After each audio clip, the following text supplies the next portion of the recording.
Hi, this is Good Bit of Me. Today I am going to show you South Indian dal. I'll be using a brinjal. You can go ahead and use any kind of vegetable for your dal. These are the items to make the dal. The next I will show you the item for the tadka. So I'm using one big brinjal. Then somewhere around little more than half kg of tomato.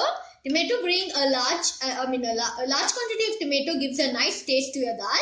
So I'm adding more than half a kg of tomatoes. Then I'm maybe 1 or 2 kgs, 1 or 2 tomatoes more than half a kg. Then I'm using the toor dal, which has been soaked for 2 to 3 hours. You can soak even only for 2 hours. That is nothing but the pigeon lentils which have been soaked. In local language you call it toor. It's somewhere around 110 grams of dal which is soaked for 3 hours or 2 hours. Then I'll be using maybe approximately 10 to 20 garlic pods, as you can see here. It will come approximately, if you take it in tablespoon, 1 or 1.5 tablespoon of garlic pods. Then 1 large chilli. You can go ahead and add more chilli if you like more of chilli taste in your dal. Then I'm using a pinch of turmeric, that's somewhere around 1/4 teaspoon, a little bit less of turmeric. 1 sliced onion. I have taken then guys, here I'll be using water somewhere around 3 cups. This is nothing much. It's just the water which I had soaked the dal. I don't want to spill it, as I've already washed the dal and then soaked it. All the vitamins of the dal has come into the water, so I don't think it's good to just throw it off as it'll go for a waste. So I'm just using the same soaked water. This is somewhere around 3 cups of water. I have I have heated up to normal, little more than room temperature. It should not be too cold, nor more than the room, not too hot also. It should be somewhere around lukewarm. So now in the lukewarm water, I'll be adding the turmeric powder.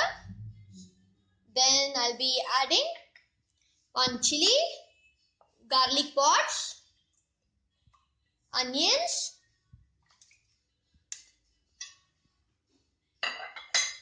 tomatoes,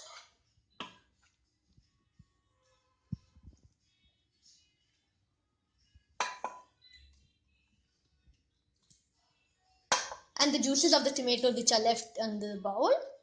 Then I'll be adding the lentils, that is the pigeon dal or the toor dal. See carefully that you don't leave any ingredient back in the vessel, as you go for a waste. Now I will keep this on the flame, on high flame, with the lid and the weight for approximately 2 to 3 whistles. 2 to 3 whistles. So guys, here as I told you, I have kept it on high flame for approximately 2 to 3 whistles. So guys, as soon as it gives out 3 whistles, I switched off the flame and I waited till the pressure dropped down. Once the pressure dropped down, you open the cap, and all what you've got to do is just pick out the tomatoes. See that you while you're adding, ripen nice soft tomatoes, which will give more better taste. And you will be picking up all the tomatoes plus the lentils, some of the lentils, and garlic pods which I've added, a chilli. In this way, we'll be picking up all the tomatoes and most of the dal. Try to pick up as much as garlic pods you can trace it out in the dal, as the mashed thing brings out more flavor. Mashed garlic brings out more flavor into your dal. So it's better to pick up as much as garlic pods you find in the dal. And most of the lentils also will be taking, as we want it into nice mashed fine paste. If you want, you can mash up the whole lentils, but I will leave some whole, and some of them, most of it I'll mash it. So guys, once you remove the whole of the lentils, and not whole, as much as you want, or even you can remove whole also, then all the tomatoes and the garlic pods, then we'll be mashing it, and the chilli here, as you can see I'm mashing a chilli. We'll be mashing it in this way till it becomes into a fine paste and get collected down. I've kept a vessel down where it's getting collected. So guys, as you can see, I have mashed up so finely where only the skin of the tomato is just left out, which is not, we are not going to add that, as it is a disturbance into the gravy. Now you can see the leftover thing. All what you've got to do is So guys, now in the leftover dal, I'll be adding some chopped tomatoes, somewhere around 2 to 3 tomatoes which are chopped. Then some fresh curry leaf and few. So guys, we'll be adding curry leaves, few curry leaves. We have to just tear them so that it brings out the nice intensifying aroma. Then I'll be adding just half an onion also. It will give a nice taste. And any veggie you like to cut and put into this. At this time, I'll be adding brinjal. So at this time, I'll be adding brinjal. You can go ahead, add drumsticks. You can add lady.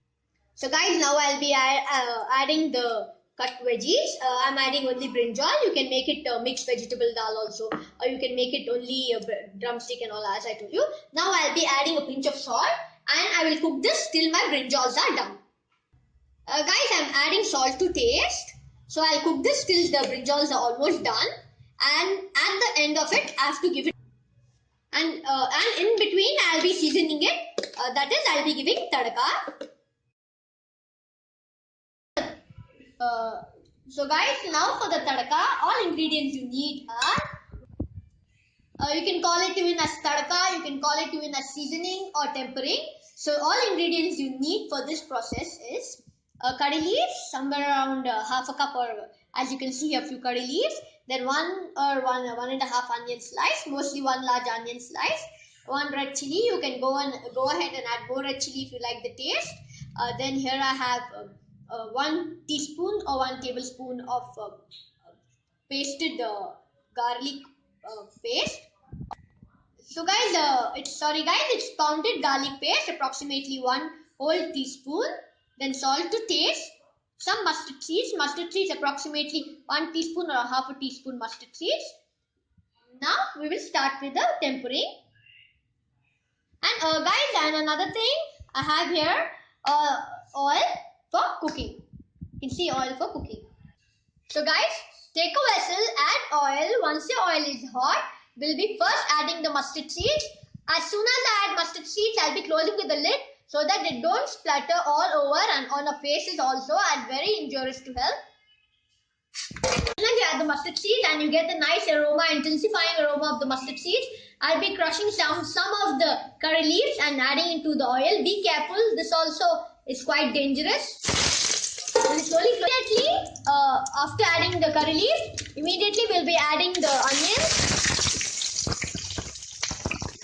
chilli, and we will nicely stir fry it till it's nice and golden brown. So guys, as you can see, the onions have nicely golden brown. We'll be adding the pounded garlic into the oil, and we will stir fry it till it gets the nice intensifying aroma.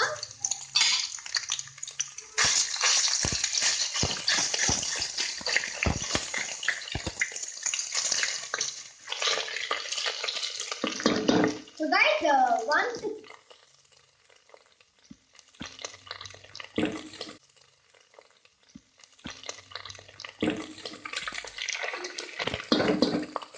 it starts giving intensifying aroma, I'll be adding the dal. Be careful when you add the dal. So guys, when we add the dal into the tadka or the tempering, we will cook it for some time, somewhere around 5 to 10 minutes, so that the the dal and the tadka get fused up very well to give the nice intensifying taste and aroma. So guys, whenever you add the dal to the tadka, remember the dal also should be very hot, so that if your dal is very hot, it will catch up the tadka very fast and it will taste very nice. And this is a time where you can taste to see whether you would like to add more of chilies or salt. I tasted my dal and I found that the salt is less, so I'll be adding some amount of salt. And to get more intensifying aroma of the curry leaves, I'll be adding more of curry leaves, as I love the taste of curry leaves in the dal. And I'll cook it for somewhere around 5 to 10 minutes. And here the dal gets all ready. We are done with the brinjal dal. We can add vegetables. Please guys, like our videos and subscribe. Bye bye.